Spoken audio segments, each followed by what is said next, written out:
Every one of us, at some point, feels like life is spinning out of control. Whether it's a lost job, a broken relationship, or just the chaotic pace of daily routines, these moments can leave us feeling helpless and overwhelmed. But what if I told you there's a way to not just survive these challenges, but to thrive amidst them? Today, we're going to dive deep into the wisdom of Seneca, an ancient philosopher who mastered the art of maintaining peace in a tumultuous world. His teachings on Stoicism aren't just philosophical musings, they are practical strategies that have powered leaders, thinkers, and individuals through the ages and can empower us today.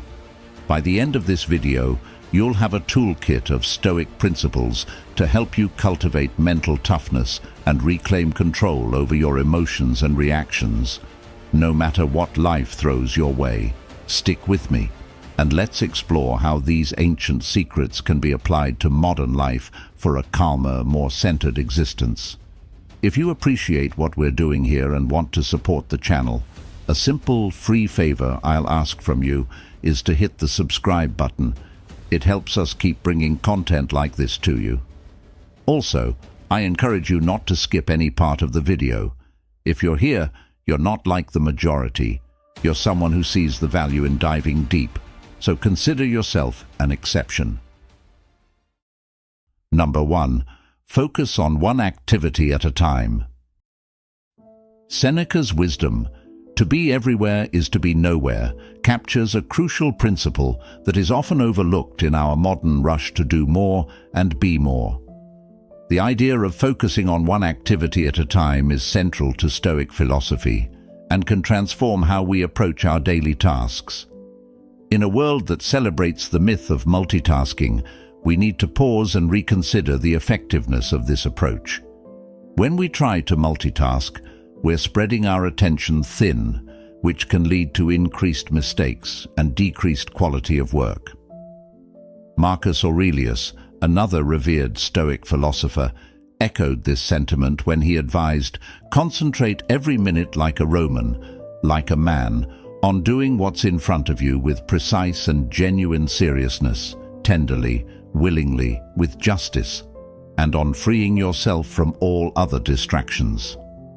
This focus is not just about improving productivity, it's about cultivating a quality of mind that values depth over breadth. Focusing on one activity at a time allows us to immerse ourselves fully in the task at hand, whether it's a professional assignment, a personal project, or a meaningful conversation. This kind of deep work fosters a greater sense of accomplishment and satisfaction. Plato might argue that this singular focus helps us access a higher form of beauty and truth in our work, as it allows us to give our best effort and to create something that resonates with the ideals of goodness and excellence. Moreover, the psychological benefits of focusing on one task at a time are significant. It reduces the cognitive load on our brains, minimizing stress and enhancing our decision-making capabilities. Aristotle, who valued the development of virtues through habitual right action, would likely support this practice as a way to develop the virtue of temperance or self-control, helping us regulate our desire for distraction and immediate gratification. In practicing this focused approach, we not only follow the footsteps of Stoic philosophers, but also align with the teachings of modern psychology, which suggests that our brains are not wired to handle multiple complex tasks simultaneously. The quality of our work and our life improves when we give our full attention to one thing at a time. Socrates' method of deep inquiry and dialogue, focusing intensely on one subject to the exclusion of all else, exemplifies how powerful this method can be. Embracing this Stoic principle doesn't just make us more productive, it makes us more thoughtful, peaceful, and balanced individuals. It is a rejection of the chaos of modern multitasking and an embrace of a more deliberate and purposeful mode of being. As we practice this, we might find that not only do our results improve, but so does our overall well-being. Number 2. Practice philosophy to control your impulses.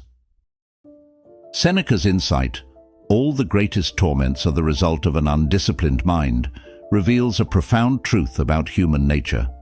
Our unchecked impulses can be the source of immense emotional turmoil and suffering. Stoicism, which emphasizes the importance of self-control and rational thinking, provides us with a framework to address this challenge. Rather than suppressing our emotions, which is neither healthy nor sustainable, Stoicism teaches us to understand and manage them. The process of managing our impulses begins with self-awareness. Epictetus, another Stoic philosopher, famously said, "No man is free who is not master of himself." This statement highlights the necessity of self-mastery in achieving true freedom and happiness.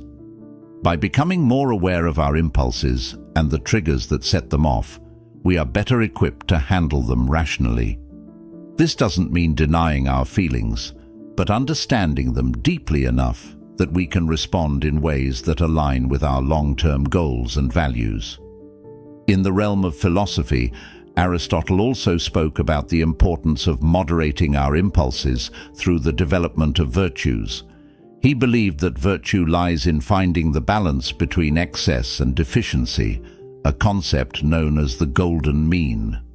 For instance, courage is the mean between recklessness and cowardice. Applying this to impulse control, we seek to find a balance between spontaneous reactions and complete inaction, aiming for thoughtful, deliberate responses that reflect our best selves. Moreover, practicing philosophy as a guide to controlling our impulses involves cultivating rational thought as a habit. Marcus Aurelius, in his Meditations, often reflected on the importance of aligning thoughts with rational and virtuous principles. He wrote, "You have power over your mind, not outside events. Realize this, and you will find strength." This perspective encourages us to focus on our internal responses rather than external provocations, thereby gaining greater control over our impulses. By critically examining our impulses with the aid of philosophical wisdom, we can begin to make choices that are not dictated by fleeting emotions, but are the result of careful thought and reflection. This practice not only strengthens our mental fortitude, but also helps us live more harmoniously with our values. It leads to a life where decisions are made not in the heat of the moment, but with a clear, composed mind.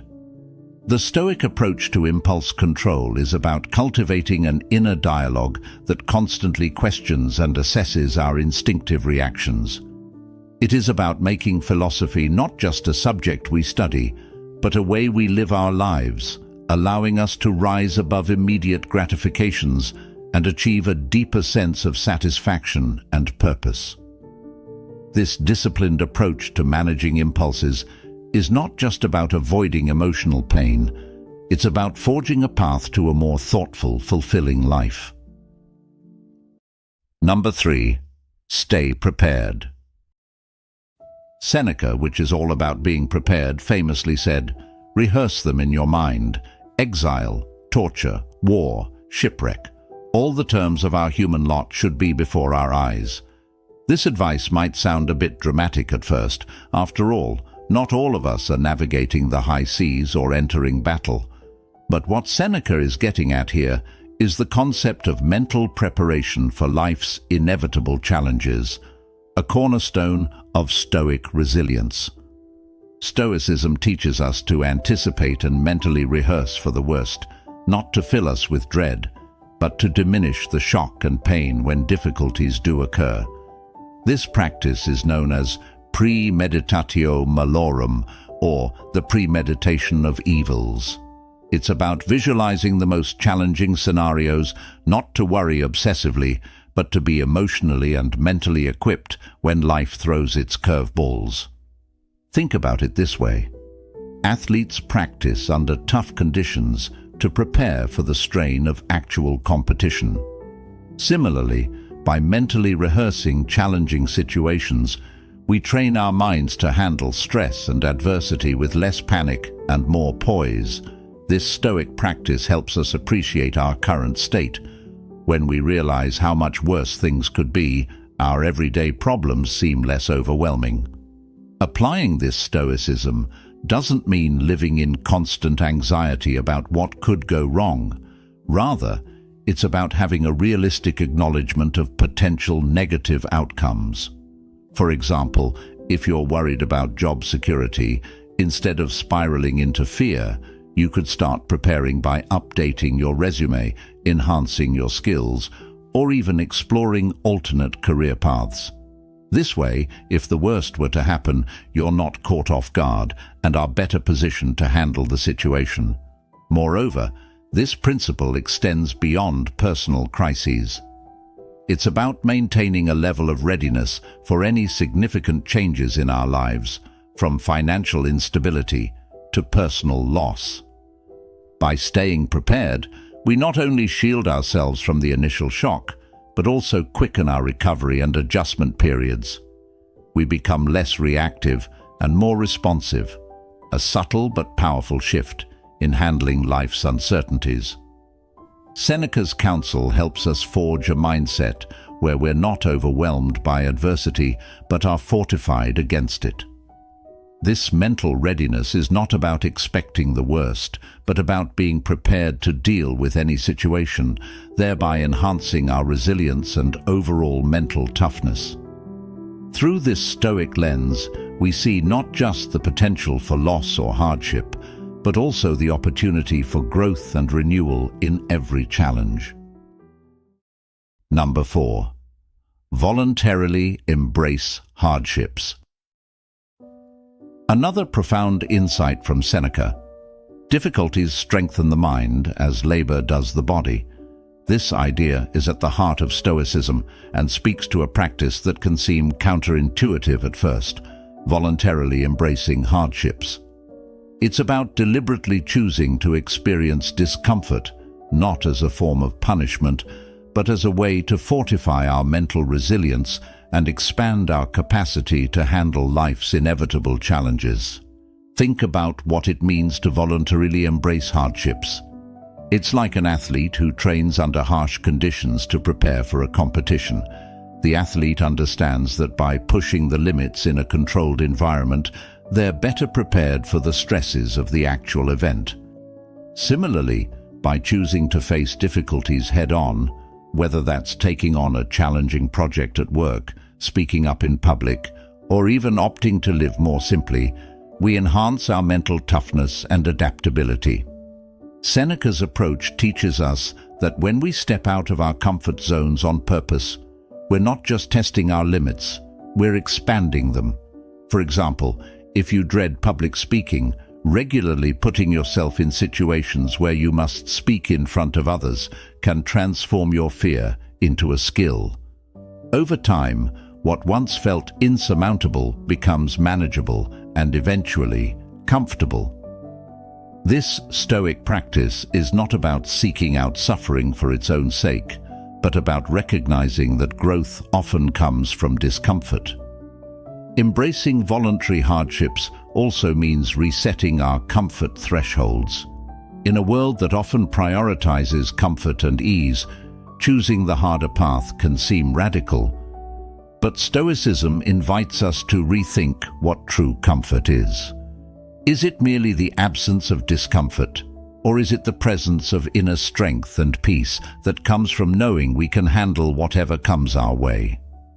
By integrating this Stoic principle into our lives, we also learn to appreciate our current circumstances more. When we know we can endure less, we can enjoy the simple pleasures of life with greater contentment. It's about building a life not on the avoidance of hardship, but on the foundation of resilience. This doesn't mean we seek out suffering, but when hardship does come, we view it as an opportunity to practice our Stoic skills. In embracing voluntary hardships, we also foster a deep sense of self-efficacy.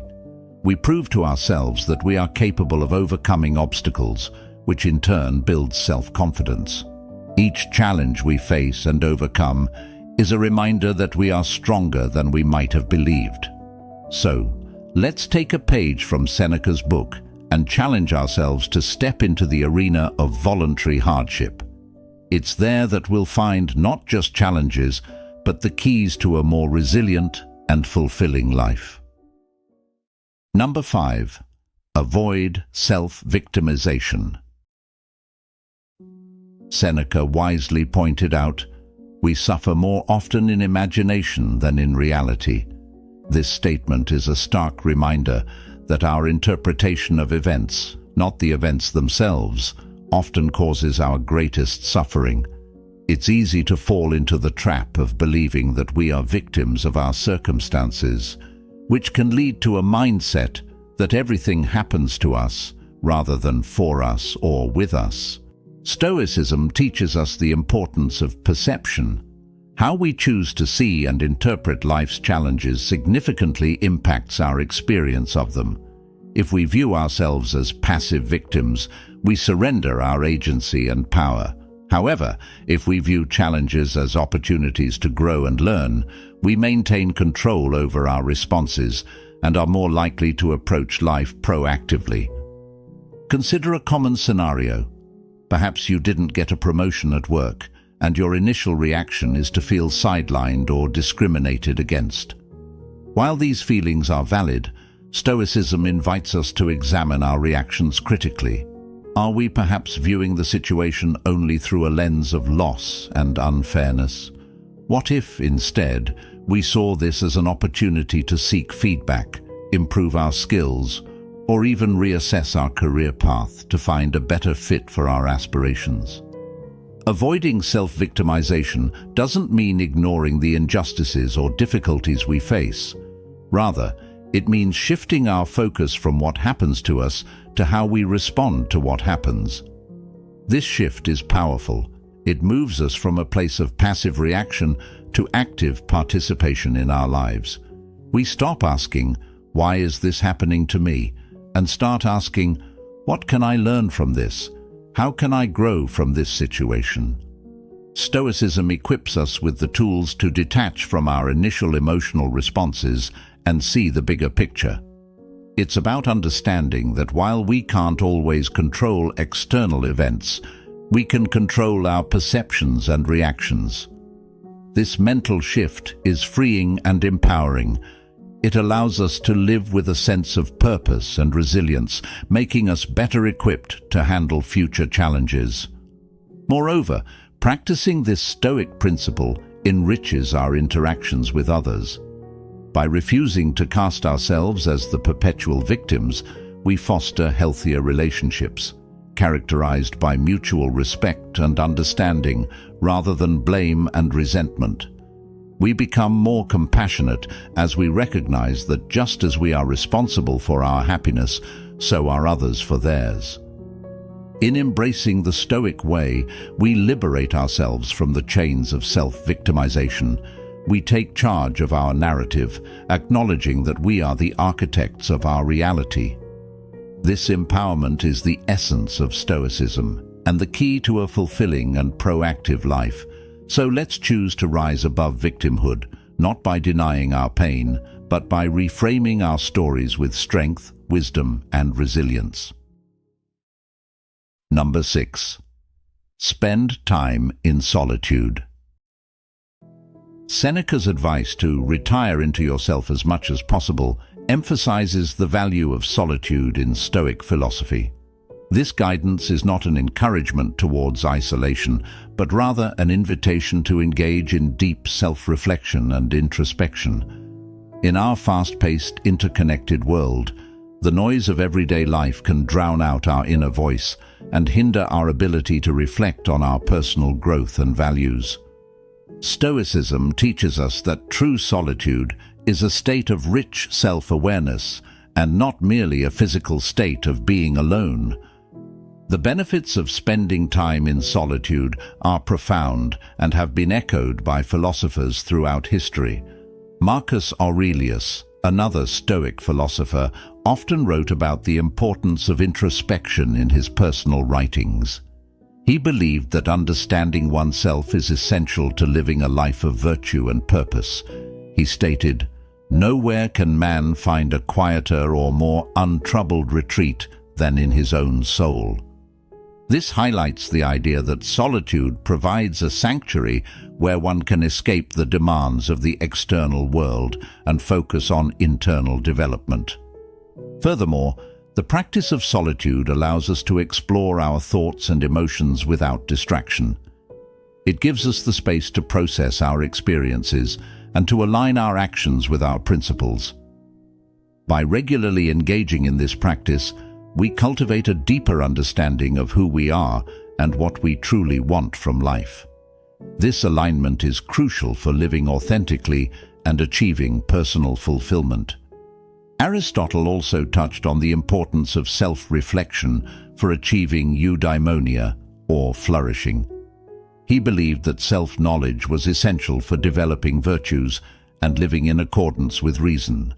In solitude, we can assess our lives critically and make adjustments that reflect our true values and aspirations.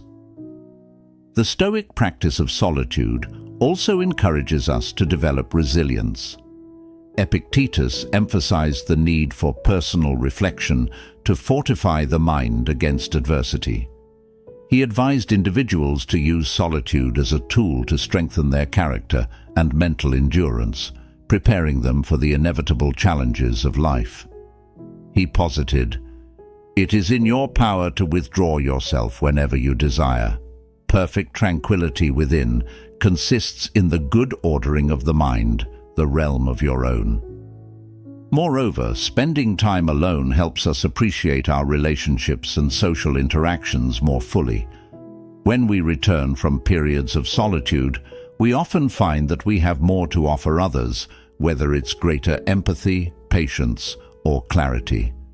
This not only enriches our personal relationships, but also enhances our contributions to our communities. The Stoic practice of seeking solitude is not about escaping life, but about deepening our engagement with it. By retiring into ourselves, we gain the clarity needed to act more thoughtfully in the world. Seneca, Marcus Aurelius, and Epictetus all provide us with a roadmap for using solitude not as a retreat from life, but as a tool to live more fully and meaningfully. As we wrap up today's discussion, it's clear that the teachings of Stoicism aren't just abstract theories confined to ancient texts. They offer practical strategies that can be applied to our daily lives, empowering us to lead more thoughtful, resilient, and purposeful lives.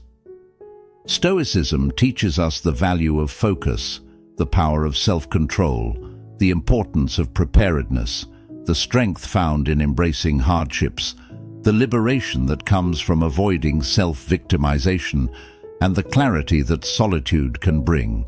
Each of these principles challenges us to turn inward and refine our characters, to confront our lives with both honesty and courage. Remember, Stoicism doesn't promise an easy life. Rather, it offers us the tools to deal with life's challenges more effectively.